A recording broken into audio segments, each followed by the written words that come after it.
The man police say stabbed his own friend to death called the victim an inspiration.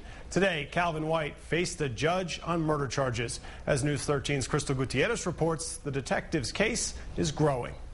Police say they found the dead man's bicycle in White's apartment, and the knife detectives believe was used in the murder was found a block away from the suspect's home. Those two facts provided enough evidence for police to charge 39-year-old Calvin White with murder.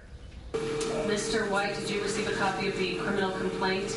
Yes. That was the only sound White uttered in court today, but he told police a lot more. Police say around 1:30 Wednesday morning, a woman called 911 when she found the victim, 47-year-old Luther Ford, stabbed and bleeding to death on America's Parkway in Louisiana. Now, after interviewing the victim's neighbors and checking his cell phone records, detectives tracked down White. When they interviewed him, they found the victim's bicycle in his apartment. According to the criminal complaint, White told detectives he and Ford were having beers at an uptown sports bar that night. They got into an argument.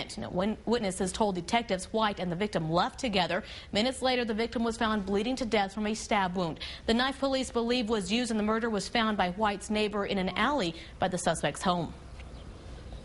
When I noticed the knife, a knife made of steel like that, it had to take a pretty impact to bend that knife up like that in the condition. So it was bent as well? Bent as well.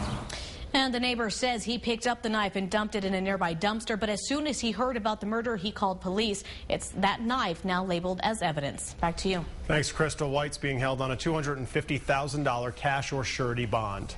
The